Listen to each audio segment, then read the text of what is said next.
¿Qué tal? Buenas noches, ¿cómo les va? Gracias por acompañarnos en Contragolpe, como todos los sábados. Sábado de libros. Estamos muy contentos con esta sección porque la devolución que nos hacen realmente es mejor de la esperada. Es evidente que tener un espacio de reflexión y un espacio para poder comentar las lecturas que no son necesariamente ni bestseller, ni libros de último momento, ni top gama en los rankings. A veces sí, también hemos comentado libros que están primeros en las ventas, pero muchas veces vamos a la biblioteca personal o de amigos y escogimos un título que nos llama la atención y que nos da muchas ganas poder recomendar. Como es el caso del título que voy a recomendar hoy, porque creo que tiene una enorme vigencia con lo que está viviendo la vida política y social de la Argentina en este momento. Voy a concentrarme en un libro que escribió el expresidente Eduardo Duhalde y que se llama Memorias del Saqueo. Me voy a poner las gafas, no quiero errarle a las bajadas. Memorias del Incendio, perdón. Por eso hay que ponerse gafas. Los primeros 120 días de mi presidencia. Y bueno, como ustedes se darán cuenta, las Memorias del Incendio hacen especial hincapié en esos días terribles de finales del 2001 y comienzo del 2002, que, bueno, dieron lugar a lo que veníamos pidiendo en el programa anterior, al entendimiento de la política con mayúscula, ¿no? Ahí hubo un frente común entre el peronismo, que sin duda estaba comandado por Duhalde, había otros peronismos, ¿no? De hecho, Menem, cuando después se llama consultas electorales, saca 23 puntos y pretendía revalidar, cosa que no pudo. Pero digo, el peronismo, creo yo, el grueso del peronismo estaba centrado en el poder de Duhalde y la provincia de Buenos Aires, y el liderazgo de Alfonsín, ya liquidada la figura de la Rúa, ¿no?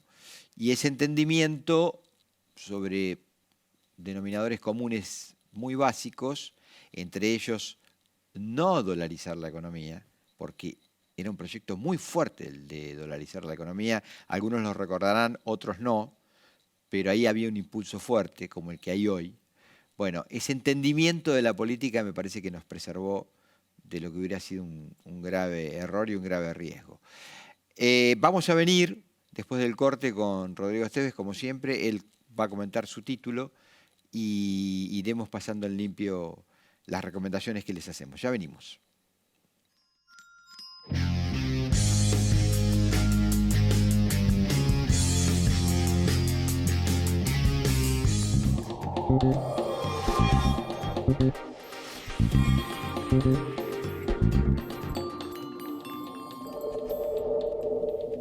Vacaciones.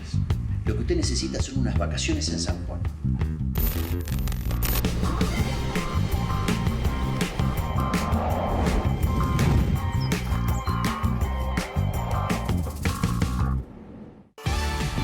Descubrí la magia de nuestra ciudad. Si buscas un fin de semana de relax absoluto, una escapada en pareja o unas vacaciones familiares, Termas de Río Hondo tiene todo lo que necesitas. Te esperamos con la calidez y la hospitalidad que nos caracteriza. Visita Termas de Río Hondo, Gobierno de Santiago del Estero.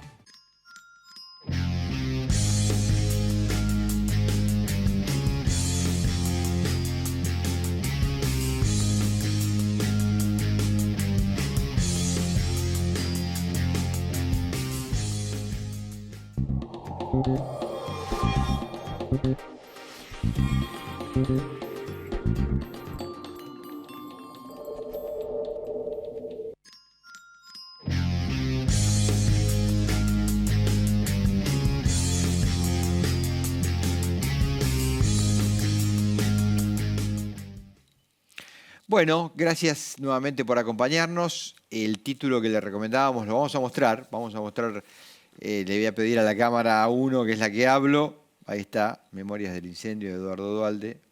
Es un libro que ya tiene unos cuantos años.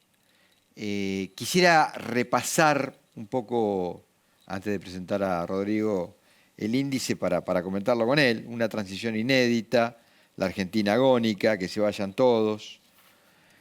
sobredosis de neoliberalismo, el modelo está agotado, el fracaso de la alianza, el peronismo que se haga cargo.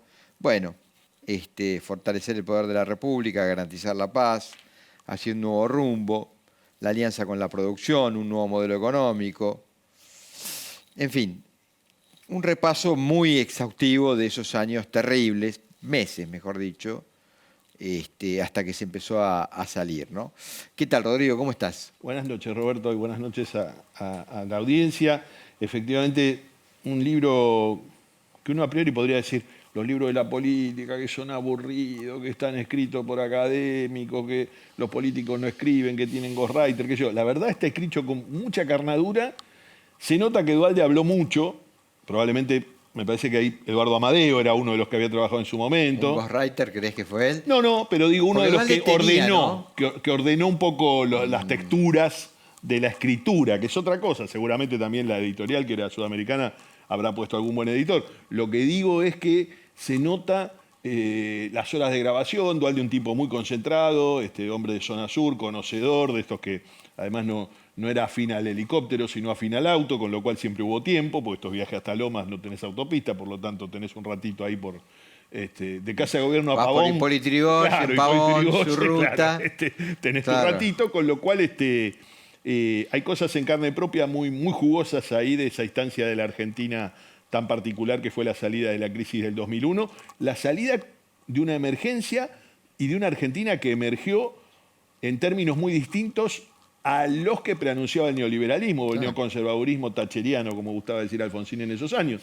que era esta cosa de el dólar a 40, se acaba todo, dolaricemos, y un Lavagna que toma el timón y el dólar que se queda estancado en 4 primero y luego después lo logra traer a 3. A 3, 25% de baja, muy fuerte, sí. Y fueron años, digo, de estabilidad. Recordemos, Néstor Carlos Kirchner gobernó con Duhalde su primera gestión hasta el 2005, que está ese quiebre. Duhalde, gran elector, sin lugar a dudas, de un candidato que no movía el amperímetro, como era Néstor Carlos Kirchner, con un comisario detrás que era Daniel Scioli, paradojas de la historia, ¿no? El famoso Congreso de Lanús, donde se hace la treta de dejar afuera a Menem, que quería elecciones como las que había protagonizado el propio Menem contra Cafiero muchos años antes. Julio del 88. Exactamente. Que te hago paréntesis, acaba de salir un libro, yo lo leí, escuché al autor del mismo, que es un libro que retrata esa interna. Es una interna apasionante, ¿eh? Algún día, cuando tengamos tiempo, vamos a ver si conseguimos el libro y la comentamos. La interna del 88, de Menem con Cafiero. Además inédita, inesperada, sorpresiva, muchas cosas. Pero digo, volviendo a Memorias del Incendio, ¿por qué nos parecía importante traerlo a la escena? Bueno, porque se están viviendo situaciones parecidas. Es decir, se está presentando a la Argentina desde muchos sectores interesados como un país inviable, que no tiene norte ni rumbo, cosa que es verdad, en este momento no da la impresión de que Argentina tuviera un norte claro, tuviera rumbo, pero donde hay que prender fuego todo, la motosierra, palabras así, la topadora, y estas cosas me parece que requieren de mucha reflexión, porque es evidente que la Argentina necesita probablemente pasar por el quirófano. Ahora, yo prefiero que me opere un cirujano altamente experimentado, no un carnicero. Es decir, yo no quiero que vayan con un cortafierro al quirófano, porque hay mucho para preservar, hay otras cosas que seguramente haya que quitar, haya que poner. Necesitamos verdaderos especialistas en la materia. Y digo esto de propagar la idea de que hay que hacer tierra arrasada, ¿no? Pero digo, lo que hablábamos en el programa anterior, no se puede entender la movilidad social de la Argentina sin esta ley de educación que vos comentabas, es decir, una ley de educación abierta, una escuela laica para todo el mundo. ¿Y qué vamos a hacer? ¿La vamos a cerrar para dar voucher? Me sorprende. Milei habla que no existe más el Ministerio de Educación. Se va a llamar Secretaría, es decir, devalúa la propia función pública, ¿no? Y propone a un ultraliberal, no sé si vos escuchaste esto, a un señor Krause, economista del elenco de las estrellas neoliberales, para llevar adelante los programas de educación pública. Realmente preocupante. Insisto, yo recomiendo Memorias del Incendio, creo que los que tengan tiempo y ganas, métanse en lo que fueron aquellos meses, vean lo disolvente que era en ese momento la Argentina, la idea del precipicio y cómo se rescató. Porque después vino todo un círculo virtuoso. Así que me parece que es de muy buena actualidad. Dale vos. Un ciclo virtuoso, bien decís, y la singularidad de que la política pudo reordenarse per se. Es decir, uno pensaba en el 2001 y en ese que se vayan todos, creía ver el final de la política como respuesta a la crisis social. Recordemos, no teníamos ni 20 años de continuidad democrática, es decir, no teníamos 20 años ininterrumpidos de democracia. No habíamos llegado a los 20 años ininterrumpidos, habíamos tenido sí un elemento de consolidación relevante que era el hecho de la primera vez que el peronismo entregaba el poder, bastón, banda, a un presidente de otra fuerza política. Algo el peronismo no había vivido desde el 46, desde su constitución, hasta esa escena del 99 en que Carlos Menem le da banda y bastón a Fernando de la Rúa. Pero sin embargo, esa alianza, que por momentos uno lee que fue mucho más electoral que política y que implosionó en la gestión, fue la que no pudo dar continuidad. Y ahí, bueno, esta relectura que muchas veces se hace en términos, si se quiere, de demonizar a ese espectro político de la Argentina, que es, bueno, de la Rúa se tuvo que ir como se fue Alfonsín. Lo cual, en verdad, y a razón de ser justo en el correr de la historia, la escena no es la misma. La actitud de Menem frente a ese Alfonsín del 89 era un tipo soltando lo que le quedaba y la actitud de Alfonsín fue, si esto está jugado, no voy a quedarme hasta diciembre. La actitud de la Rúa era distinta. No había elección de por medio, no había presidencial. De la Rúa tenía un largo periodo de 2 años todavía que le restaban. Sí había tenido una parlamentaria mala que era una parlamentaria mala de todos los sectores políticos, porque recordemos que fue la parlamentaria de, acá algunos se va a reír de lo que les digo, pero del Antrax, la parlamentaria del fiambre, del salchichón o de la mortadela dentro del cuarto oscuro, digo, una cosa muy particular, bueno, muy agitada por algunos medios, por algunos periodistas de ese cuarto de hora. Bueno, pero ya era también los estertores de la convertibilidad, ¿no? Es decir, estábamos viendo... Había un drama existencial dentro de la coalición. Rodolfo Terráneo había sido uno de los que lo había planteado, la idea de la canasta de monedas. De la Rúa nunca se atrevió, Machinea mucho menos aún, el equipo del gabinete de la Alianza, de lo que sería la progresía de la Alianza, nunca se atrevió a desandar eso.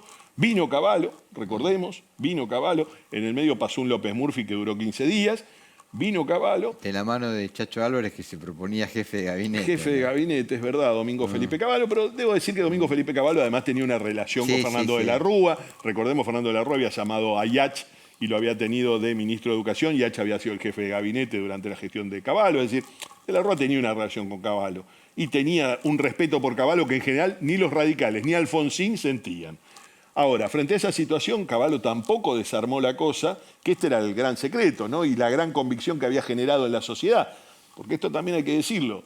Con la foto de diciembre del 2001, Cavallo es la corporización de todos los males. Ahora, en ese invierno del 2001, Cavallo era la corporización de que era el único que sabía cómo iba a poder desarmarse la madeja. Frase de Leopoldo Moró, que dicen que dijo, él no la rubrica, pero la damos por buena.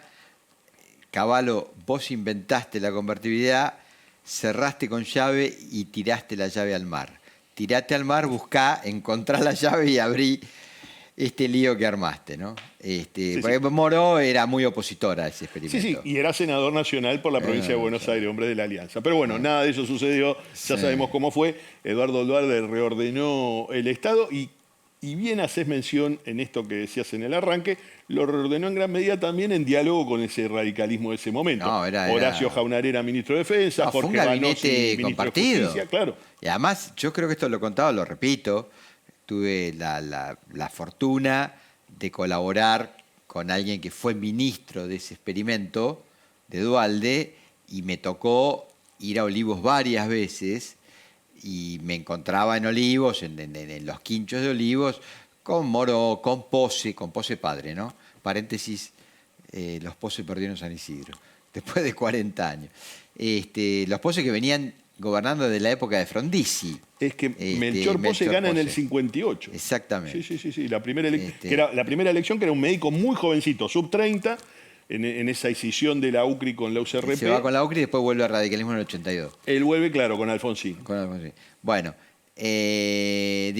veía figuras importantísimas del radicalismo, aparte, como bien señalás vos, de ministros, o sea, ministros del gabinete Dualde. O sea, fue un gobierno de coalición, de mucha integración, y siempre Dualde hay que reconocer que tuvo esa idea de el que gana, gobierna, y el otro también gobierna. Era una cosa de Dualde, ¿no? Siempre tuvo esa idea, ¿no? Lo llevó adelante en la provincia de Buenos Aires cuando fue gobernador y cuando le tocó ser presidente. Y afortunadamente se ha dedicado a esto, que es escribir. Sí. Que ha escrito algunas cosas interesantes. Escribió también una biografía de Alfonsín desde su lugar de la política, muy generosa con Alfonsín. Este libro también lo es así. Por último digo, en esa dirección que vos marcás, y vamos a tu libro, que según Dualde, él decide asumir finalmente la responsabilidad. Muchos dirán, no, fue un golpe contra la Rúa, estaba todo planeado. No. Según Dualde, él decide asumir porque cuenta con el beneplácito de Alfonsín. Es decir, le dice, don Raúl, si usted me acompaña, yo asumo. Y ahí parece que vino el gran entendimiento. Bueno, contanos qué trajiste. Muy, muy breve, un libro muy reciente. Otro hombre de Zona Sur. Hablábamos de Eduardo Dualde. Lo muestro acá. ¿Se ve? ¿Se ve bien? Qué bueno. Este es un buen amigo. Hoy diputado nacional, reelecto.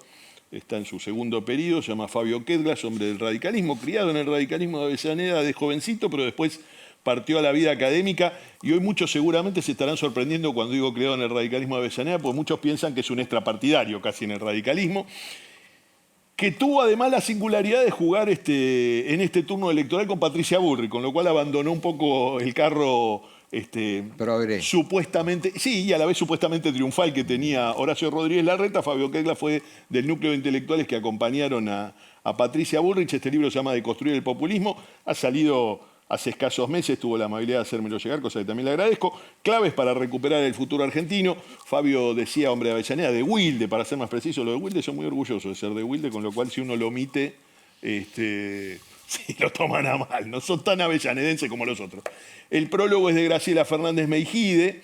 Otra mujer de Avellaneda. Otra mujer que ha sido Rosa docente Castañona, en Avellaneda. ¿no? Sí, la profesora, profesora de francés. del Colegio Próspero Alemandri, el Colegio Normal Próspero Alemandri. Y un libro donde él habla con una mirada sumamente disruptiva de la economía. Fabio trabajó de muy pequeño, y esto es importante decirlo, trabajó en oficio familiar, desde la venta de un canillita hasta las cosas estas que hacían los chicos en los barrios. Es decir, esta formación de los tipos que hoy están cercanos a los 60 años y que antaño se trabajaba y se batallaba en todo lo que había. Pero después pudo formarse, se graduó en la Universidad Pública en Derecho y partió al extranjero. Estudió tanto en Bolonia como en Barcelona. Hoy trabaja mucho y dirige actualmente la maestría en ciudades de la Universidad de Buenos Aires. Y tiene una mirada muy disruptiva del mundo del trabajo que viene, ¿no? y de cómo sigue la sociedad. Cuestiones que tienen que ver con lo ambiental, que son de debate, cuestiones que tienen que ver con la Argentina que él denomina Nacantech, esta mirada que muchas veces de la política está muy demonizada, pero que tiene que ver con una nueva industria que tiene la Argentina y un mundo por delante. Acá en la ciudad lo vivimos en esta primaria porque algunos lo plantearon, hacer un distrito tecnológico, mudar un distrito tecnológico al centro de la ciudad, es decir, empezar a pensar a la Argentina en un mundo global como un posible, y a esta ciudad puntualmente, como un posible nicho para el desarrollo de todas estas industrias que hay en torno a la vida tecnológica, que es una vida completamente distinta para muchos y que en la política hay una actitud refractaria a este tipo de cosas. particularmente, sin ir más lejos, la demonización de Marcos Galperín ha sido uno de los clásicos de los últimos años.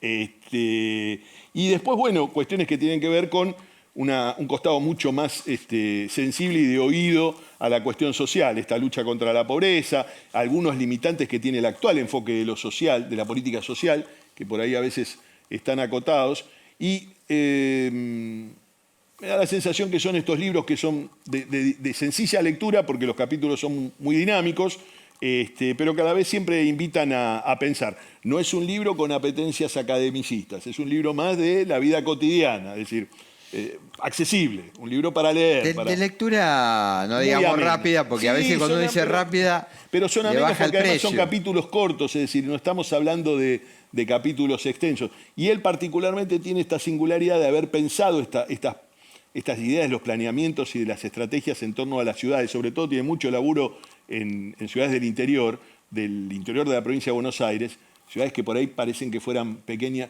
Para nosotros, en nuestra mirada metropolitana, a veces parecen pequeñas localidades, pero sin embargo tienen la pujanza de grandes ciudades con sus industrias y con sus vidas propias, que sin duda en el planeamiento estratégico se ordenan de un modo que tienen ejemplaridades que para nosotros serían de consulta. La verdad que a veces la Argentina no tiene dimensión del desarrollo que tienen localidades como Tandil, como Trenquelauquen, localidades que tienen un desarrollo de características muy simbióticas entre lo que es el ejercicio de lo público a nivel municipal y lo que es el ejercicio de lo privado, del sector privado en el desarrollo de la industria, pero también en el desarrollo de lo que implica la industria, el trabajo.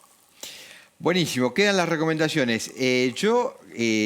Porque nos queda un ratito más. Bueno, reitero. Entonces, dado que nos queda un ratito más, reitero, Dale. el amigo Fabio Quegla es Hombre de Avellaneda, de Construir el Populismo, un libro de Sudamericana de reciente edición, no tiene más de 3-4 meses. Bueno, digo, ya que nos queda tiempo, volvemos un poquito a Memorias del Incendio porque lo usamos como disparador de lo que está viviendo hoy la Argentina y porque por lo menos a mí me va a permitir señalar algunos elementos que el país debería tomárselos muy en serio, como es esta idea de dolarizar la economía que propone Milei. Y quiero recuperar un argumento que lo puse arriba de la mesa en el programa anterior, esta idea de la importancia de contar con una moneda propia, porque el hecho de tener una moneda muy devaluada y que le causa muchos trastornos a los argentinos, no quiere decir que vos tengas que renunciar al instrumento de la moneda como herramienta de política monetaria. El mundo está observando cómo dos grandes bloques, encabezados por Estados Unidos esencialmente y por China, están en una guerra comercial sin cuartel. O sea, China, que es evidente que ha preferido confrontar desde lo comercial y no desde lo guerrero armamentístico, despliega con mucha fuerza la ruta de la seda y es el principal inversor en nuestro continente, ¿no? En Sudamérica en particular. Y yo creo que uno de los riesgos, por ejemplo, de perder la moneda propia es que pueda ponerte limitantes a la hora de cerrar acuerdos comerciales. Es decir, por ejemplo, que en un momento China diga, bueno, este intercambio comercial no está abierto a la moneda dólar. Como no tenés otra moneda, no podés cerrar el acuerdo, ¿no? O al revés. Entonces, me parece que no es una cuestión para frivolizar. Y en materia también de política internacional, un tema que a mí me preocupó mucho y que vienen todas estas cuestiones enganchadas, es una serie de definiciones que hizo Milei, que ya las había dicho y a los pocos días de su triunfo en las PASO las repitió. Que si él es presidente, su primer viaje es al Estado de Israel y que la Argentina reconoce, o reconocería, mejor dicho, a Jerusalén como la capital del Estado hebreo. Todos saben que ahí hay una disputa. Hay solamente 2 países que han reconocido a Jerusalén como como la capital del Estado hebreo, que es Estados Unidos y Marruecos. El resto de los países, el grueso del resto de los países sitúan a Tel Aviv. De hecho, nuestra embajada está en Tel Aviv y nuestro embajador está en Tel Aviv. Es una política acordada con la gran mayoría de los países del mundo. Porque, como también se sabe, allí hay una disputa que sostiene el Estado de Israel con Palestina, que está en sede de Naciones Unidas en fase de resolución. Es decir, Naciones Unidas no le está reconociendo a Israel Jerusalén como capitalidad. Entonces nosotros estaríamos pasando por arriba de una resolución de Naciones Unidas. Que lo pueda hacer Estados Unidos, que es la primera potencia de la Tierra y aliada estratégicamente de Israel, es una cosa. Que lo haga Argentina es otra muy distinta. Y me parece que no deberíamos olvidar también lo que le costó a la Argentina un alineamiento tonto, seguidismo frívolo que hizo Carlos Menem y su Cancillería de Estados Unidos en desmedro y de Israel en desmedro del conflicto que sostiene Israel con los países árabes. Me parece que deberíamos tener mucho cuidado y mucha atención en lo que sería la planificación de nuestra política exterior. Por eso digo que vale la pena llamar la atención, ¿no?, de estas cuestiones. Sí, lamentablemente la Argentina, por esta mala política exterior de los años 90 del canciller Di Tella y del peronismo en la etapa menemista, tal cual bien decís, Argentina tuvo la tragedia de 2 atentados con gran cantidad de víctimas, con centenares de víctimas. Hablamos del atentado a la embajada, que hoy es un parque público, digo, para los que son más chicos les costará creerlo, pero nunca se reconstruyó la embajada en esa esquina de Arroyo y Esmeralda. Hoy es una plaza pública, una plaza seca, recuerda a las víctimas de esa tragedia de la embajada. Las víctimas de esa tragedia de la embajada, que no eran solo los que estaban en la embajada, la gente que circulaba, sí, la gente de la iglesia enfrente, claro. Gran cantidad de heridos en los edificios lindantes, y el otro dramón que tuvo la Argentina a mediados ya de los 90, cuando fue el atentado ya en el barrio porteño del Once, un barrio eclipsado por la tragedia, ¿no? Cortado por la tragedia. Hemos tenido muchas tragedias, digo, Cromañón, la tragedia de los 789 heridos y los 51 del accidente ferroviario, los 51 muertos del accidente ferroviario posterior ya en este siglo. Pero hablamos de el atentado a la AMIA, ¿no? Un atentado que nos marcó a todos y que además hay que reforzar esto. Fue un atentado a la nación argentina y al conjunto de los argentinos. Esto es un drama transitarlo de este modo, pero frente a algunas frases poco felices que se han deslizado en alguna oportunidad, no fue un atentado ni al Estado de Israel ni al pueblo judío, fue un atentado al conjunto de los argentinos. Así es. Nos tenemos que ir, nos echan amablemente, pero nos echan al fin, y simplemente remarcamos esto, ¿no? Cuidado con esas decisiones que se festejan en un set de televisión, pero una vez tomadas es muy difícil volver atrás y que traen enormes consecuencias. Chau, nos vamos, nos vemos el sábado que viene en Contragolpe.